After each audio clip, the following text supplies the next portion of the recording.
being evaluated for shoulder, Alex Lewis for a head injury, and Dan Brown had left hamstring. Extent of those injuries and their time frame is we'll know more later on the day. What did you say Dan Brown's was? Hamstring. Robert, guard depth going to be a concern here at all with some of these injuries? Yeah, for sure. The O-line has taken a little bit of a hit in terms of nagging injuries. There's nothing long-term, but to have the amount of guys, you never want it to all happen at one position, but it's getting thin pretty quick. So. Are you anticipating Elijah back for Saturday, or? He's getting better, and we're going to continue just evaluating him, but that's still up in the air. Is Fant a guy that you could kick inside if there are some issues there, guard, when he gets back? Not right now. It's not even part of the thought process for him to give him every opportunity he can to go in that right tackle spot. So it's not part of the thought process. What's your plan for Saturday night? Will there be a little more scrimmaging? No, you guys are going to see it. It's going to be very similar to our formal practices. We're not going to do any live tackling, but we'll go through. There's going to be a lot more move the ball, a lot more organic transitions with regards to punt, kickoff, field goal.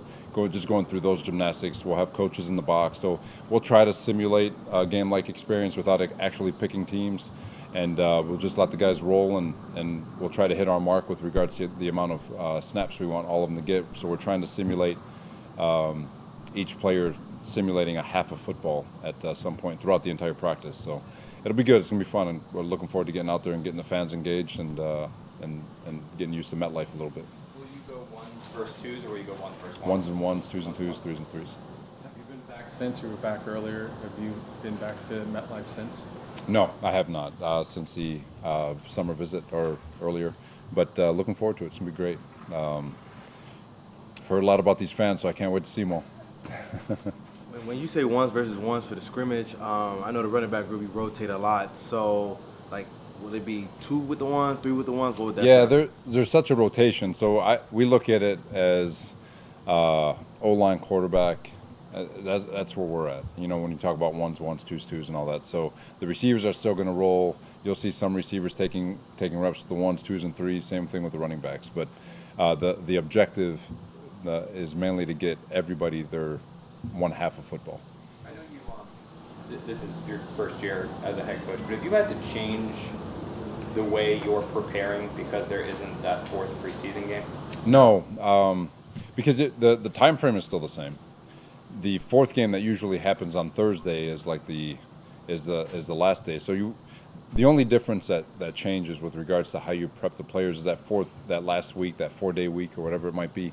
You just got to be creative in making sure that everybody's getting the work they need and you're doing everything you can to help. Because there's always going to be 3 or 4 guys that fourth game made or break, and to find ways to give those guys those opportunities to still make the football team during that last week instead of shutting it down after the third game. Robert, we talked a lot with you so far about how young your team is.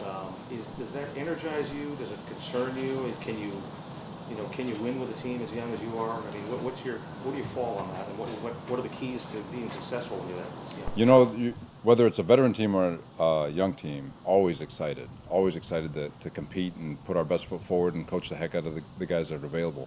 When you're dealing with young guys, it's the excitement is in when you're driving down the freeway and you're on E, you're like, when's it gonna happen?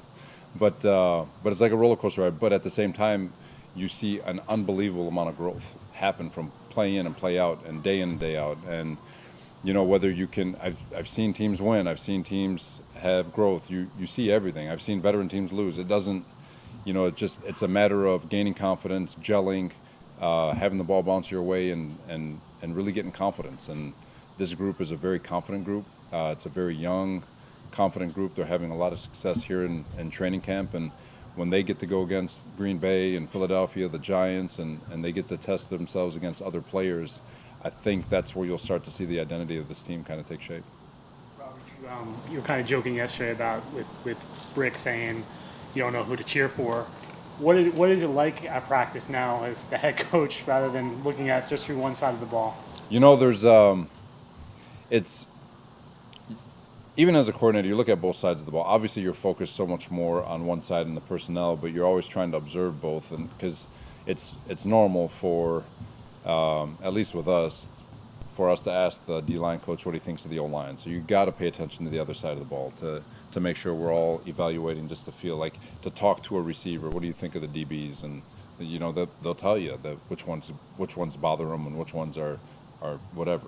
And but overall, just from this scope, aside from the being able to enjoy all the explosive plays and trying to be reserved in that regard, that's probably the only difference. Otherwise, it's engaging and it's exciting to be able to talk to both sides and special teams for that matter. How about in like the meeting rooms and stuff? How have you divided your time up between offense, defense, special teams, and stuff like that? Are you trying to hit everybody? No, I divide it up, but obviously a little bit more with defense, and but I do get the opportunity to get in there with the offense and just listen in and make just further educate myself and just making sure that everything's going exactly the way we want it to go, and that we're all on the same page with regards to messaging and how we want to get things done on a day-to-day basis.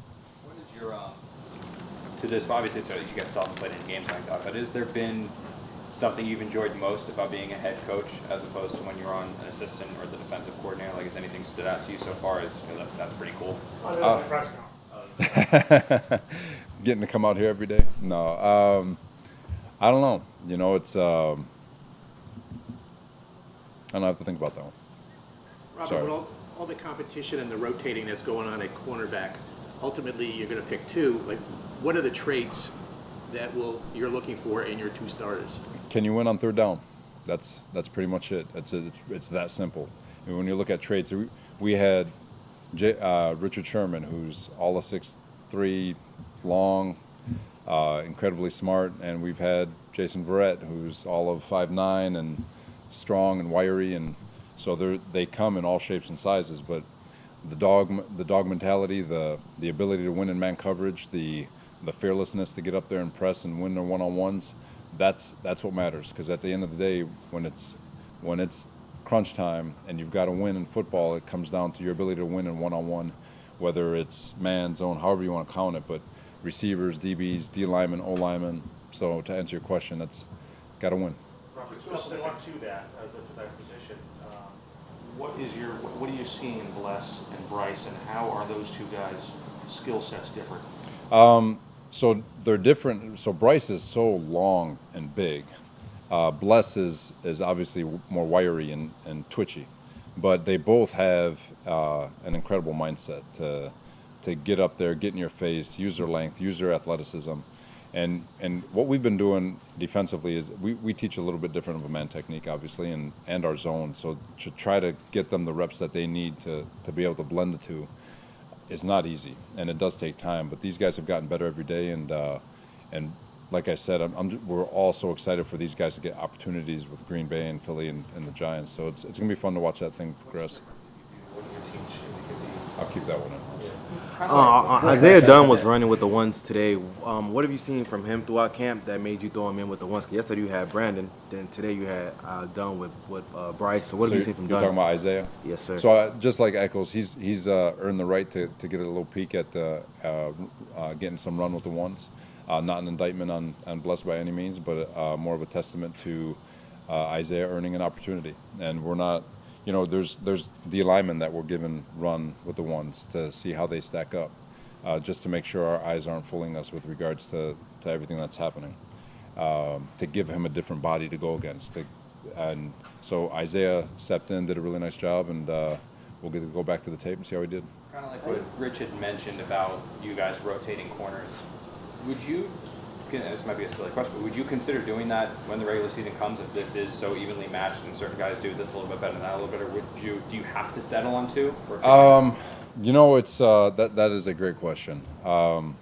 Just from a defensive standpoint, I believe that those guys need to get in a rhythm, and there is a game within a game, and I've been a part of pull a guy and add a guy and rotate series, and I feel like that's always messed guys up more than it's helped them, and so it's a little bit different than running back where you can roll. Those guys need to get into a groove, because there is an actual game being played out there with regards to the way they press, soft shoe, play off. There's a lot of things that happen, and to give them the opportunity to get in those grooves. I just think hopefully we can find two guys that separate themselves.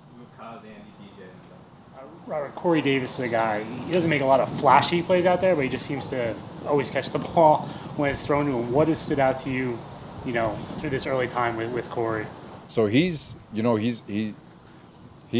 a very strong man in terms of just character, and just when you talk to him and have a conversation, you're talking to an absolute adult.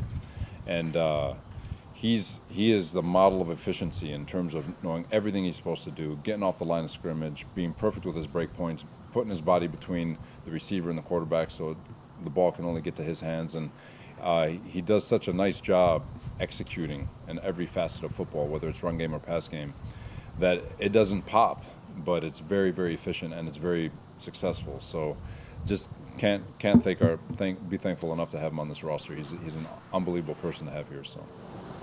How do you feel about where you're at slot corner? Looks like Javelin, Guidry, and Carter too have both had some nice moments at camp from my standpoint. Just what have you seen from them? Yeah, you can throw Elijah Campbell in there too. That nickel spot, very excited about that group. It's a good group, a very good group, and they're battling, and they're all showing different traits that are all winnable traits in this league.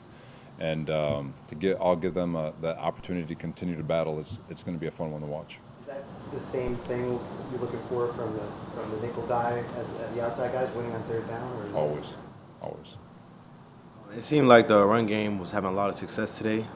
So what was allowing them to really, be able to have some good carries today? No, I love the intent of our offensive line right now. They want to impose their will, and you see it in practice. They love team run. They love when LaFleur calls a run play, and our move the ball period, I think, featured 6 consecutive runs. So it was pretty cool to see, and then the defense to strap up and snap back. I mean, there was a lot of great competition happening today, both offensively and defensively. Offensively moving the ball, but defensively being able to get their hands on the ball a couple of times. So I thought today was one of our better practices with the back and forth competition. I thought it was our most demanding practice, especially when you count plays and the fact that our offense was running the ball the way it wanted to, and I thought it was good. It was good competition. So.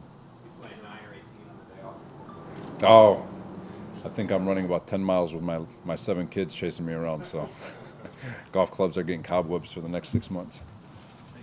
Thank you, everybody.